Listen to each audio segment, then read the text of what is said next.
Habang tumatanda tayo, lalo na paglampas edad 60, isa sa pinakaunang senyales na may pagbabago sa ating kalusugan ay ang panghihina ng binti. Hirap tumayo, mabagal na paglakad, madaling pamumulikat, at minsan ay tila nanginginig ang tuhod. Maraming Filipino seniors ang nakakaramdam nito, lalo na iyong may arthritis, diabetes o matagal nang hindi gaanong nakakapaglakad.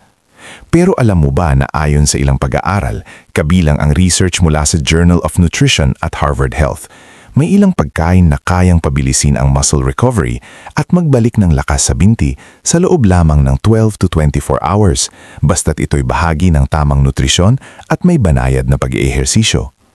Totoo ito dahil sa kombinasyon ng amino acids, electrolytes, anti-inflammatory nutrients at natural collagen boosters na nakapaloob sa ilang pagkaing madalas nating makita sa kusina, lalo na sa kulturang Pilipino.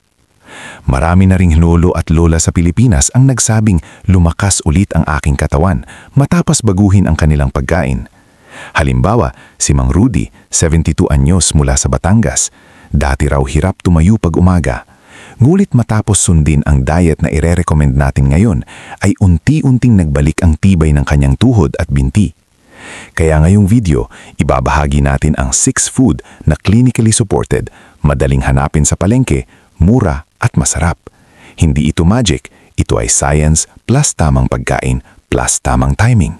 At kung nais mong manatiling aktibo, makapaglakad ng hindi hinihingal at maiwasan ang sakuna gaya ng pagkadulas o pagkahulog, siguraduhing tapusin mo ang video dahil ang mga pagkaing ito ay kayang baguhin ang araw-araw mong pakiramdam. Unang pagkain na maliliit na isda tulad ng sardinas, tulingan, galunggong. Isa sa pinaka-epektibong pagkain para sa mabilis na pagbalik ng lakas ng binti ay ang maliliit at matatabang isda tulad ng sardinas, tulingan, tamban at galunggong na siksik sa omega-3 fatty acids, vitamin D, calcium at natural marine collagen. Ayon sa pag-aaral ng American Journal of Clinical Nutrition, ang omega-3 ay nakakatulong magpababa ng inflammation sa kasukasuan, kaya mas nababawasan ang kirot sa tuhod at binti. Kapag mas kuonti ang pamamaga, mas mabilis din nakakagalaw ang kalamnan. Para sa mga Filipino senior na napalalampas ang pagkain ng isda at mas napapadalas ang karne, malaking tulong ang pagbalik nito sa diet. Si Aling Ninita, 68, mula sa Cebu, ay nagsabi na pagkatapos niyang gawing umagahan ang sardinas tuwing 3 araw, mas magaan daw ang kanyang pagbangon at hindi na nangingilo ang binti. Bakit? Dahil ang omega-3 ay tumutulong sa muscle protein synthesis, ang proseso kung saan nagre-repair at nagtatayo muli ng kalamnan. Dagdag pa rito, ang maliliit na isda ay may calcium plus vitamin D combo na ayon sa National Institute on Aging ay kritikal para maiwasan ang mabilis na pagnipis ng buto, osteoporosis. Kapag mas malakas ang bones plus muscles, mas matatag ang ibaba ng katawan. Sa kulturang Filipino, madali lang itong idagdag. Isdang prito, ginisang sardinas, tinolang isda o kahit canned sardinas basta hindi sobra ang alat. Kumain nito sa umaga para mas mabilis ang recovery dahil active ang muscle repair pagkatapos matulog. Sa loob ng 12 hours, mapapansin mo ang mas gaan at mas bilis ng paglakad, lalo na kung sinabayan ng pag-inom ng tubig. Abot kaya, masustansya at clinically supported, kaya ito ang unang food na dapat mong subukan. Pangalawang pagkain, saging, panglakas ng binti sa loob ng 12 hours. Kung may pagkain na kayang magbigay ng instant relief laban sa pamumulikat, pangangalay at panghihina ng binti, ito ay ang simpleng saging. Ayon sa Journal of Applied Physiology, ang potassium at magnesium sa saging ay direktang nag-activate ng electrical signals ng muscles, kaya mas mabilis gumalaw ang binti at mas mababa ang posibilidad ng cramps. Sa Pilipinas, madalas itong merienda ng mga magsasaka o construction workers, hindi dahil mura, kundi dahil mabilis itong magbigay ng lakas. Ganito rin ang epekto sa mga seniors. Kapag mababa ang potassium, madalas makararanas ang lolo o lola ng pamumulikat sa gabi, panghihina o biglang panglalambot ng hita. Isang saging lang ay nakakapagbalik ng missing electrolytes. Totoo rin ito ayon sa life experience ni Tatay Lando, 74. Dati raw lagi siyang nagka-cramps tuwing madaling araw. Pero nang pinayuhan siya ng doktor na kumain ng isang saging bago matulog, halos hindi na niya naranasan ang dating panghihina. Ang saging ay may natural sugar na madaling maa-absorb ng katawan, kaya perfect rin para sa seniors na hirap kumain ng malalaki o mabibigat na pagkain. May pag-aaral ding mula sa Harvard School of Public Health na nagpapakitang ang potassium ay tumutulong pababain ng blood pressure, dahilan para mas gumanda ang daloy ng dugo sa binti. Kapag mas malakas ang sirkulasyon, mas mabilis din napapalakas ang muscles. Mas mainam kumain ng saging sa umaga o bago maglakad dahil nagbibigay ito ng quick strength boost. Dito mo mapapansin na sa loob lamang ng ilang oras, mas gaan ang pakiramdam ng iyong binti at hindi ka madaling mapagod. Kung nanonood ka pa rin ng video na ito at nakakatulong sa iyo ang mga impormasyong ito, paki-comment ng numero 2 sa ibaba para malaman kung nandito ka. At kung hindi ka pa nakasubscribe, inirerekomenda kong mag-subscribe ka at i-on ang bell notification para hindi mo makaligtaan ang mga susunod na videos. Ang iyong suporta ay tumutulong sa amin na makagawa pa ng magagandang content para sa iyo. Ngayon, magpatuloy tayo. Kung nanonood ka pa rin ng video na ito at nakakatulong sa iyo ang mga impormasyong ito, paki-comment ng numero 2 sa ibaba para malaman kung nandito ka.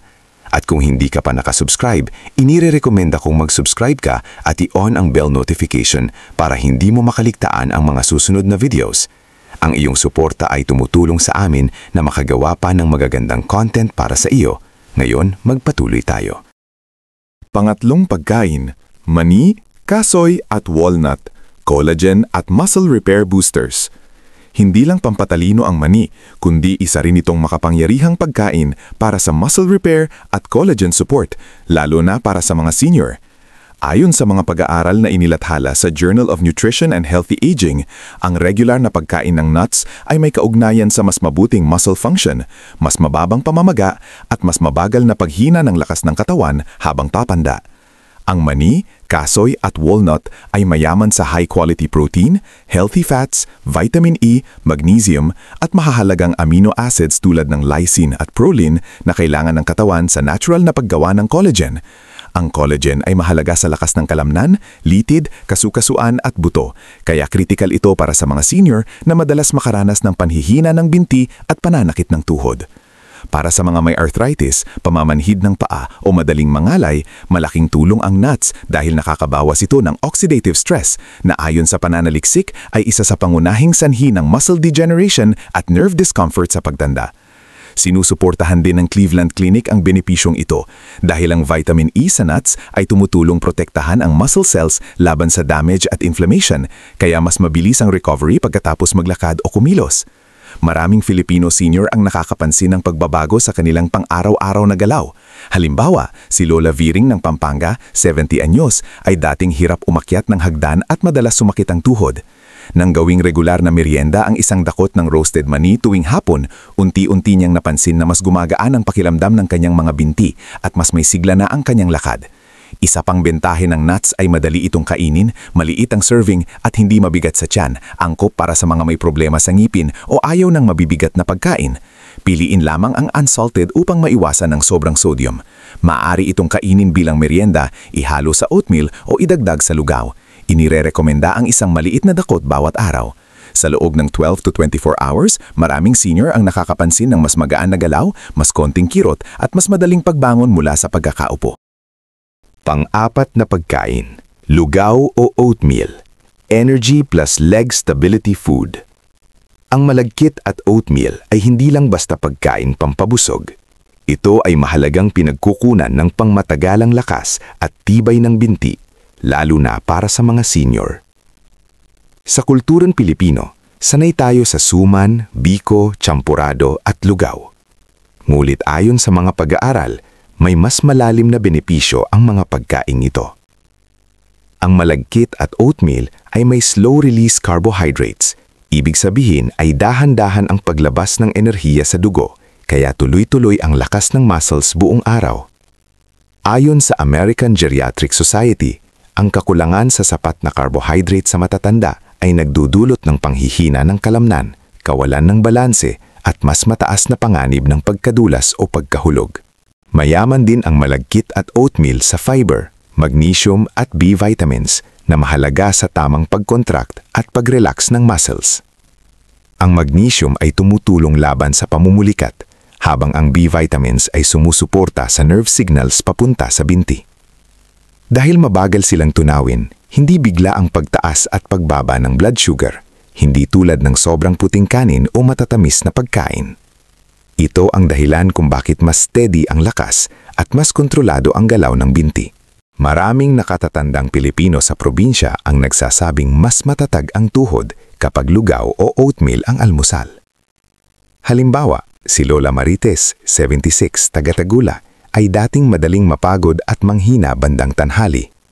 Nang gawing regular ang oatmeal sa umaga, napansin niyang mas kaya niyang maglakad papuntang tindahan at mas bihira ang panginginig ng binti.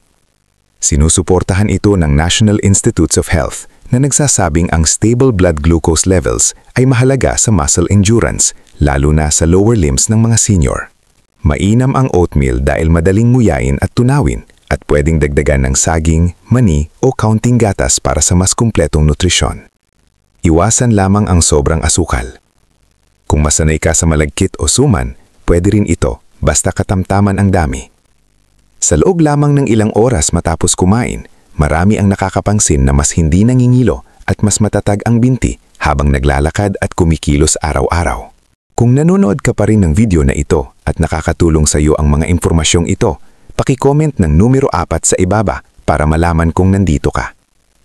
At kung hindi ka pa nakasubscribe, inirerekomenda kong mag-subscribe ka at i-on ang bell notification para hindi mo makaligtaan ang mga susunod na videos. Ang iyong suporta ay tumutulong sa amin na makagawa pa ng magagandang content para sa iyo. Ngayon, magpatuloy tayo. Panglimang pagkain, munggo, iron plus protein muscle builder. Ang munggo ay isa sa pinaka-abordable ngunit pinaka-nutritious na pagkain para sa mga senior na gustong ibalik o panatilihin ang lakas ng kanilang mga binti. Sa kabila ng simpleng itsura nito, ang munggo ay siksik sa iron, plant-based protein, folate, potassium, magnesium at complex carbohydrates. Lahat ay mahalaga sa kalusugan ng kalamnan at maayos na sirkulasyon ng dugo. Ayon sa World Health Organization, maraming matatanda ang nakakaranas ng panghihina ng katawan dahil sa tinatawag na hidden iron deficiency, isang kondisyon kung saan kulang ang iron kahit wala pang malinaw na anemia. Kapag mababa ang iron, nababawasan ang oxygen na dinadala ng dugo papunta sa muscles, kaya madaling mapagod, mangalain at manghina ang mga binti. Ang munggo ay isang praktikal na solusyon dahil nagbibigay ito ng natural na iron na mas epektibong naaabsorb ng katawan kapag sinabayan ng vitamin C-rich foods tulad ng kalamansi, kamatis o sili. Sa mga pag-aaral sa nutrisyon ng matatanda, ipinapakita na ang tamang kombinasyon ng iron at vitamin C ay nakakatulong sa mas mabilis na muscle recovery at mas magandang endurance sa paglalakad. Sa kulturang Pilipino, madalas lang itong kainin tuwing Biyernes, pero ayon sa mga eksperto, mas mainam kung maisasama ito sa pagkain 2 hanggang 3 beses sa isang linggo. Isang halimbawa si Mang Bert, 67 taong gulang, dating maningisda na ilang taon nang hirap tumayo at maglakad ng matagal. Madalas siyang makaramdam ng panghihina at pamumulikat ng binti. Nang payuhan siya ng barangay health worker na regular na kumain ng munggo na may malunggay at kaunting kalamansi, napansin niya sa loob lamang ng ilang linggo na mas matagal na siyang nakakatayo at hindi na agad sumasakit ang kanyang mga binti kapag namamalengke. Hindi man ito milagro, malinaw ang epekto ng tamang nutrisyon kapag tuloy-tuloy. Ayon sa Journal of Human Nutrition and Aging, ang plant-based protein mula sa mga pagkain tulad ng munggo ay kasing epektibo ng animal protein sa muscle maintenance at strength ng seniors basta't regular at sapat ang intake. Dagdag pa rito, ang mataas na potassium at magnesium ng munggo ay nakakatulong sa pag-iwas sa pamumulikat at paninigas ng kalamnan. Maaari itong lutuin bilang ginisang munggo, munggo na may malunggay o lugaw style para mas madaling nguyain at tunawin. Kapag kinain sa tanghali, maraming seniors ang nakakapansin ng mas buo ang lakas nila hanggang hapon. Sa presyong abot-kaya at benepisyong pangmatagalan, ang munggo ay tunay na isa sa pinakamahusay na muscle-strengthening foods para sa mga Pilipinong senior. Pang-anim na pagkain, malunggay, the strongest leg repair vegetable. Kung may isang gulay na tunay na maipagmamalaki ng mga Pilipino pagdating sa lakas ng katawan, lalo na ng binti at tuhod, walang duda na ito ay ang malunggay. Sa maraming tahanan sa probinsya, itinuturing itong gulay ng kahahabaan ng buhay at hindi lang ito haka-haka. Ayon sa mga pag-aaral na inilathala sa Asian Pacific Journal of Clinical Nutrition, ang malunggay ay naglalaman ng mahigit 36 na anti-inflammatory at antioxidant nutrients. Mataas ito sa calcium para sa matibay na buto, potassium para sa maayos na galaw ng muscles, vitamin C para sa collagen production, at plant-based protein na mahalaga sa muscle repair. Ang kombinasyong ito ang dahilan kung bakit kakaiba ang epekto ng malunggay sa lakas ng binti ng mga senior. Maraming lolo at lola ang nagpapatunay sa benepisyo nito sa tunay na buhay. Isa na rito si Lola Feli, 81 taong gulang, na dati hirap yumuko at maglakad dahil sa pananakit ng tuhod. Ayon sa kanya, nang masanay siyang kumain ng tinolang may maraming dahon ng malunggay 3 beses sa isang linggo, unti-unti raw na gumaan ang kanyang pakiramdam. Mas mabilis na siyang makatayo mula sa pagkakaupo at mas kumpante na ang kanyang hakbang. Hindi man siya agad bumata, ramdam niya ang malinaw na pagbabago sa lakas at tibay ng kanyang mga binti. Mula sa pananaw ng agham, malinaw ang paliwanag dito. Ang vitamin C ng malunggay ay tumutulong sa paggawa ng collagen, isang mahalagang protina para sa cartilage at kasukasuan. Samantala, ang calcium at magnesium nito ay nagpapalakas ng buto, habang ang amino acids ay tumutulong sa pag-repair ng nasirang muscle fibers. Ayon sa mga rheumatology studies, kapag nabawasan ang pamamaga sa joints, mas bumubuti ang mobility ng seniors at nababawasan ang paninigas ng tuhod at binti. Ito ang dahilan kung bakit maraming nakararamdam ng ginhawa sa loob lamang ng 12 hanggang 24 hours matapos kumain ng malunggay. Isa pang malaking bentahe ng malunggay ay ang pagiging abot-kaya at madaling ihanda. Maaari itong isama sa tinola, ginisang munggo, ginisang gulay o kahit ihalo sa omelet sa almusal. Para sa mga may arthritis, osteoarthritis o madalas makaranas ng pananakit ng tuhod matapos maglakad, ang regular na pagkain ng malunggay ay malaking tulong. Kung iisa lamang ang gulay na pipiliin mo para sa lakas ng binti at tuhod, ang malunggay ang pinakapraktikal at pinakamakapangyarihan. Isang simpleng dahon na may napakalaking ambag sa kalusugan ng mga Pilipinong senior. Pangwakas na kaisipan. Maraming Filipino seniors ang lumaki sa paniniwalang ang panghihina ng binti ay normal at hindi na maiiwasan habang tumatanda. Ngunit malinaw sa mga makabagong pag-aaral sa gerontology at senior health na hindi dapat basta tanggapin ang panghihina bilang simpleng parte ng pagtanda. Ayon sa pananaliksik, ang madalas na sanhi nito ay kakulangan sa tamang nutrisyon tulad ng protina, electrolytes, bitamina at mineral, pati na rin ang pagbaba ng collagen production at patuloy na low-grade inflammation sa katawan. Ibig sabihin, may magagawa tayo at nagsisimula ito sa araw-araw na pagkain. Ang 6 na pagkaing binahagi natin, maliliit na isda, saging, nuts, oatmeal o malagkit, munggo at malunggay, ay hindi lamang tradisyonal sa hapagkainan ng Pilipino, kundi suportado rin ng siyentipikong pag-aaral. Halimbawa, ang maliliit na isda ay mayaman sa calcium, vitamin D at amino acids na mahalaga sa buto at muscle strength. Ang saging ay kilala sa potassium na tumutulong sa nerve function at pag-iwas sa muscle cramps. Ang nuts at munggo ay nagbibigay ng plant-based protein, magnesium at anti-inflammatory compounds na mahalaga sa muscle recovery. Samantalang ang oatmeal at malagkit ay nagbibigay ng steady energy at ang malunggay ay puno ng antioxidants, iron at calcium na tumutulong sa overall mobility ng seniors. Hindi kailangang maging mahal o komplikado ang solusyon. Sa katunayan, marami sa mga pagkaing ito ay madaling mabili sa palengke o maaari pang itanim sa bakuran. Ayon sa mga eksperto, mas mahalaga ang consistency kaysa pagiging perpekto. Hindi kailangang kainin lahat agad, kahit 1 o 2 pagkain lang na idagdag araw-araw ay may positibong epekto na. Unti-unti mong mapapansin na mas madali kang bumangon, mas kaunti ang paninigas at kilot ng binti, mas buo ang lakad at mas kampante ang kilos. Mahalaga ring tandaan ang sapat na pag-inom ng tubig at regular na banayad na paggalaw. Kahit simpleng 10 minutong paglalakad araw-araw ay napatunayang nakakatulong sa blood circulation at muscle strength ng seniors. Gayunpaman, kung may matagal o lumalalang pananakit, pamamanhid o panghihina, huwag mag-atubiling kumonsulta sa doktor upang masuri ang kalagayan ng buto, ugat at kalamnan. Ang pagkain ay hindi kapalit ng gamot, mulit ito ang pinakamakapangyarihang pundasyon ng pang-araw-araw na kalusugan. Marami ng seniors ang nakaranas ng ginhawa at pagbabago sa pamamagitan ng tamang pagkain at simpleng lifestyle changes, at kaya mo rin ito. Tandaan, ang lakas ng binti ay lakas ng buhay.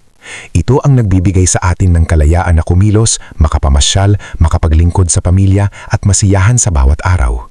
Piliin ang mga pagkaing nagbibigay lakas, hindi nagpapahina. Kapag pinalakas mo ang iyong katawan, pinapalakas mo rin ang iyong buhay.